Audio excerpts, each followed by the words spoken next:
As of today mga kaibigan, patuloy tayong inuulan dahil sa itong si Typhoon Karina na international name ay Gaimi is far from land but has maintained its strength as it moves over the Philippine Sea early Tuesday according to State Weather Bureau Pag-asa 5 AM bulletin today, July 23, 2024. So as of 4 AM the center of Typhoon Karina was estimated to be 380 kilometers east of Apari, Cagayan, packing maximum sustained winds of 130 kilometers per hour near the center with gustiness of up to 160 kilometer per hour. So mga kaibigan, the typhoon is currently moving northwestward at 10 kph. So ingat-ingat talaga mga kaibigan dahil patuloy tayong inuulan. Tingnan nyo ngayong araw na ito ng Tuesday, ang lakas ng ulan as of 1 PM ngayong July 23, 2024 at talaga namang napakalakas ng buhos ng ulan na may kasama ng pabugso-bugsong hangin. At ang sabi nga hindi daw maglalandfall pero malakas naman ang buhos ng ulan. So while not making a landfall in the Philippines while within the country's jurisdiction, Karina is expected to enhance the southwest monsoon or habagat. So kaya lalong lumalakas ang ulan dahil nga nagsabay sa habagat, and this triggers heavy rainfall over the western portion of Luzon. Floods and rain-induced landslides are hazard in vulnerable areas, lalo na sa mga low-lying areas tulad ng mga sinasabi ko mga kaibigan. Kaya ingat-ingat kayo hanggat kailangan mag-evacuate na po kayo kung kayo ay nasa mga tabing ilog, tabing dagat o katabi ng mga creek. So Pag-asa has raised tropical cyclone wind signal number 1 over several areas in Luzon. Warning of strong winds between 39 to 61 kph within the next 36 hours. So akalain nyo mga kaibigan, aabutin pa ito hanggang Wednesday daw, hanggang 24, hanggang bukas. Karina will likely exit the Philippine area of responsibility on Thursday morning, but after it makes a landfall over the northern portion of Taiwan. So matatagalan pa po siya mga kaibigan, mag-i-exit pa siya sa Thursday, at hindi accepted sa atin dahil talaga namang maulan ang ating linggong ito na nagsimula pa nung Sunday ng gabi mga kaibigan, at hanggang kahapon Monday, July 22, talaga namang malakas pa rin ang buhos ng ulan. Nagpapahinga lang ng sandali at bumabalik na naman. So tulad mo ng sinabi ko kahapon, several other areas in Luzon are now expected to feel the effect of Typhoon Karina, which continued to strengthen over the Philippine Sea. Yesterday, Monday evening, July 22, 2024, Karina maximum sustained winds of increase from 120 kilometers per hour to 130 kilometers.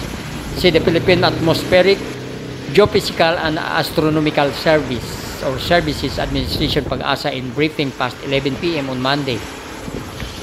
The typhoon gustiness is now on 160 kilometers from the previous 150 kph. Yan ay kahapon Monday mga kaibigan, July 22.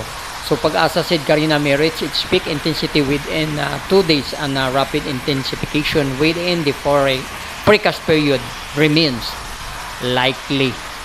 Mag-ingat-ingat talaga mga kaibigan dahil matindi ang buhos ng ulan. Kaya masarap pahinga muna sa mga bahay-bahay kung wala namang importanteng lakad. Dito na lang tayo sa ating kabahayan, magkape-kape, maglugaw-lugaw, kumain ng masasarap na pagkain na magpapainit sa atin dahil pasalamat tayo dahil sa taas ng singil ng Meralco ngayon kahit papano nakatipid tayo, no aircon, no electric fan, talaga ng very cold since yesterday. Napakalamig ang weather, ang sarap. Nakatipid tayo ng 2 days na hindi nagpapaandar ng mga kuryente kundi ilaw lang. Dahil talaga naman itong buwan ng July, napakatindi ng itinaas. Ang laki ng itinaas. Yung dati namin binabayaran 500 ay naging 800 na po mga kaibigan. So ingat-ingat po mga kaibigan at tipid-tipid dahil talaga ang buhay natin patuloy na pahirap ng pahirap. Hindi na natin alam kung anong gagawin pag titipid ang dapat nating i-apply sa ating mga sarili dahil sa sobrang taas ng mga bilihin. So ingat-ingat. Dasal-dasal mga kaibigan, kunting sipag at tiyaga, and kailangan maging wais sa lahat ng bagay, maging madiskarte. At muli, ingat-ingat, please don't forget to subscribe mga kaibigan. Subscribe, like, and share. Salamat ng marami mga kaibigan na panoorin natin ito. Grabe ang lakas ng ulan. Lalo pang inilakas.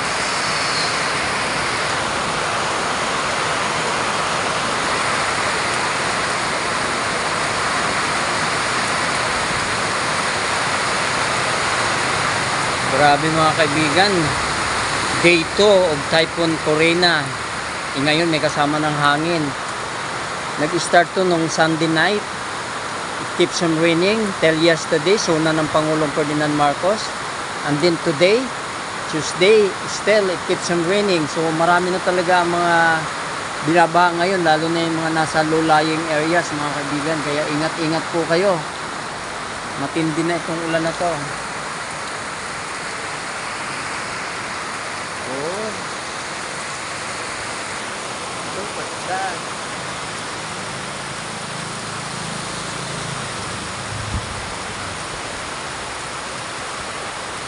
Dito sa amin, bumaba na dyan sa kanto.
Lalong lumalakas mga kaibigan, no?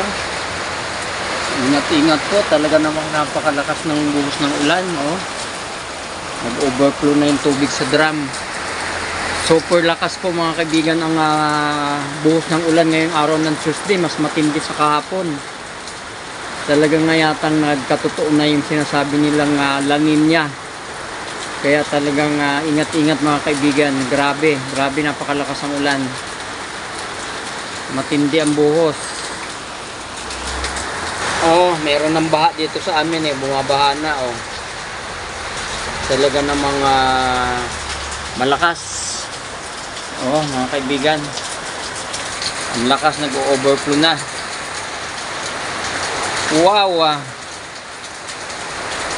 matindi ang buhos ng ulan na to. Almost 3 days na kung tutuusin.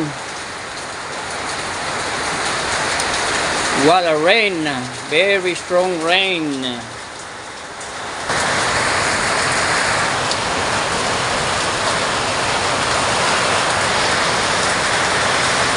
Ang lakas mga kaibigan.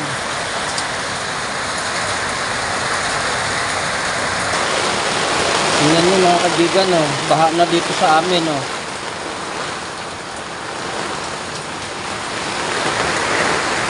Bumabaha na, ibig sabihin talagang malakas. Matindi ang buhos ng ulan. Hindi naman to binabaha itong likod namin, itong area na to. Tingnan nyo mga kaibigan, hindi ito binabaha kung ordinaryo lang ang ulan. Ngayon talagang super lakas kasi bumaha na ang aming likuran. Sana naman huwag pumasok sa loob ng bahay. Ay grabe, malakas nga.